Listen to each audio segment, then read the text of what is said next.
Greetings and welcome back to the channel. As I said in my last one, that I was going to try and get a video done before Christmas, and this is it. And also, those of you who subscribe to my Facebook page or follow my Facebook page, you'll notice I put a note posting on there a day or so ago saying that I was going to be doing this video today, and that there will also be an announcement. So stick around for that. It's right at the end of the video. That's one way to keep you hooked and keep you watching. Today we have another unboxing and case review. I haven't done one of these for a while. I haven't even had this out of the box, so I do not know what to expect. So we will go through it together. It's a brand called IONZ, and this is the KZ08, specifically the KZ08W. So it is a white fronted case, or white case. So we'll get it out of the box and we'll see what it looks like. Okay, so here it is out of the box. First glance, it looks rather nice. We've got a nice plain white front on the case, with a little embellishment down the bottom of the front of the case. I'm assuming that's where you grab hold of it to pull the front off. We'll get into that in a minute. On the top we have two USB 2s, a USB 3, normal headphone and mic jacks, reset button and your power button. We have a removable dust filter on the top, exposing a bit of a honeycomb pattern to the venting, capable of taking two 120mm, either fans or a 120mm radiator, depending on how thick it is. It might encroach on your CPU cooler because it is the mounting is quite close to the top. But that's a removable dust filter on the top. So that's the top. On the rear side we have a vented opening here for air intake for your fans at the front. The feet aren't that tall, so there's not a lot of space underneath here for air intake. So just have to bear that in mind. This is not a case that you could get away with putting down on the floor if you've got even a short pile carpet. To the rear we have your IO shield opening, space for a 120mm fan. We have 1, 2, 3, 4, 5, 6, your standard 7 expansion slot openings, and obviously your power supply opening. On this side we actually have, even though at this price point you wouldn't expect it, because this is a sub £40 case, it's tempered glass. It's got ever such a slight tint to it, I think. I haven't actually taken this off, so I couldn't tell you. I'm just going to take the grub screws off now, and we'll have a look and see if there is any tint to the glass.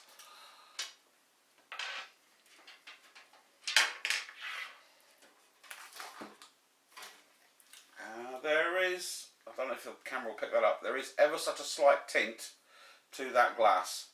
Not that it would detract from a nice build with RGB and stuff in. It's not going to actually darken the light coming out of the machine too much, but it is ever so slight. I mean, if I actually do a side-by-side comparison, you can see the kind of tint that it's got compared to just clear tempered glass.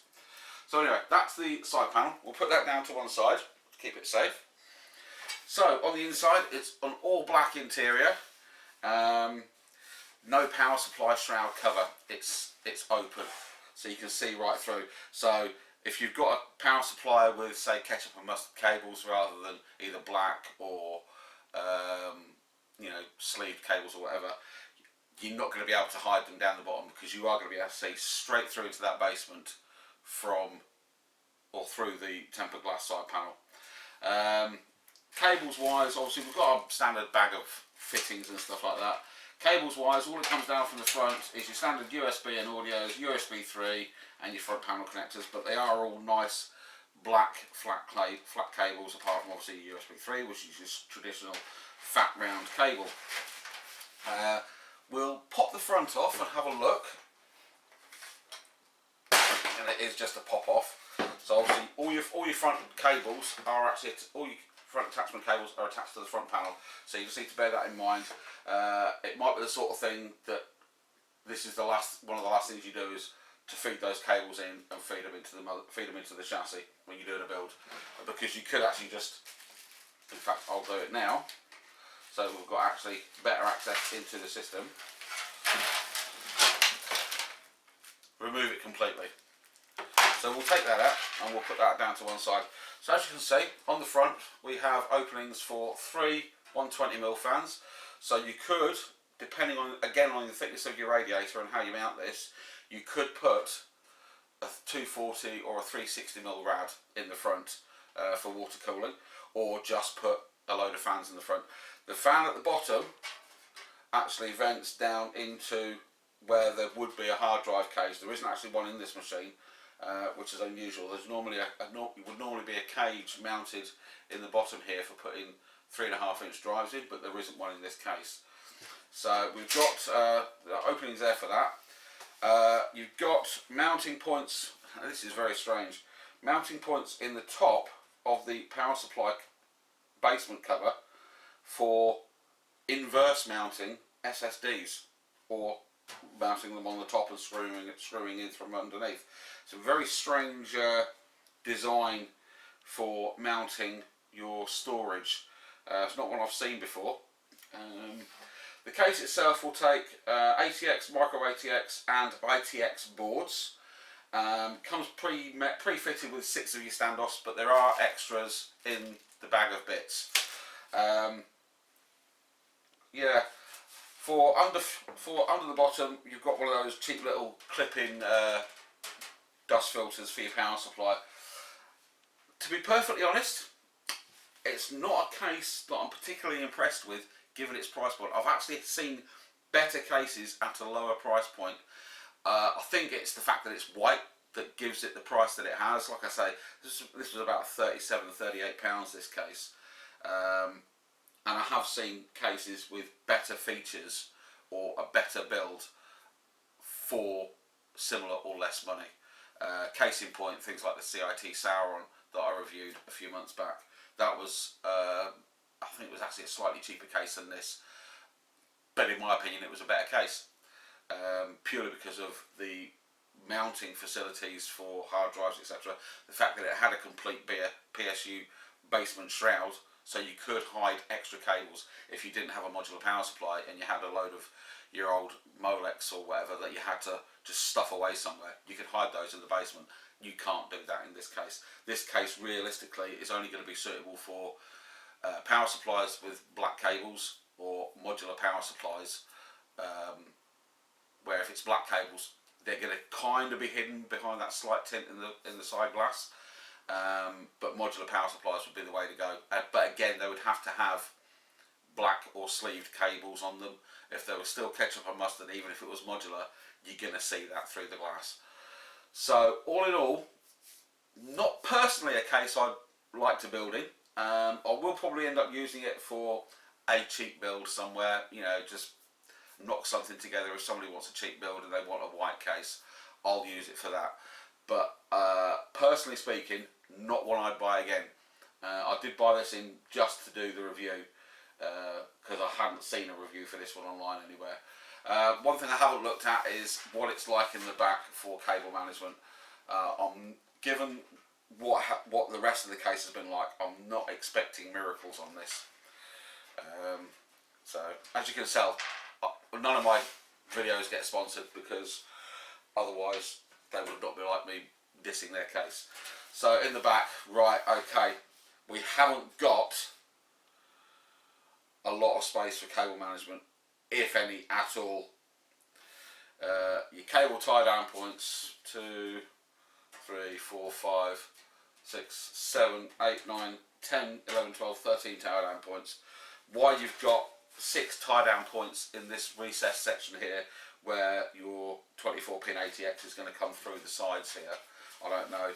I mean, in the bottom of the case here, you've got, I don't know if it's picking it up, you've got 2 of your cable entries here for your bottom feed to your motherboard for your front panel connectors.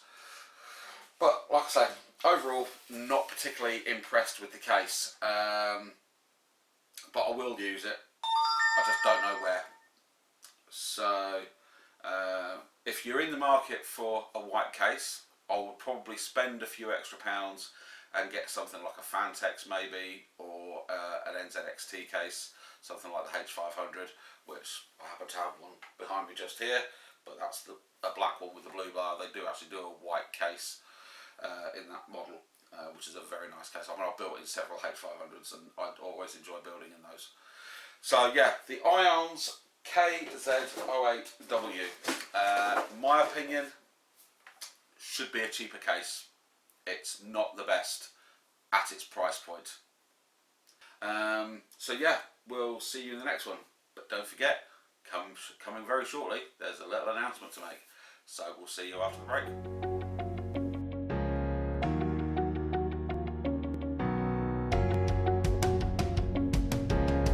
And we're back. Okay, the announcement was we now have merch. Only a couple of lines to start with, but it's a start. I have merch. So I have behind me, as you can see, I have the t-shirt, plain white t-shirt with our logo on that our competition winner designed for me. So we have the t-shirt available in sizes small to 2XL. Available not just in white, it's available in a yellow and a red and a blue.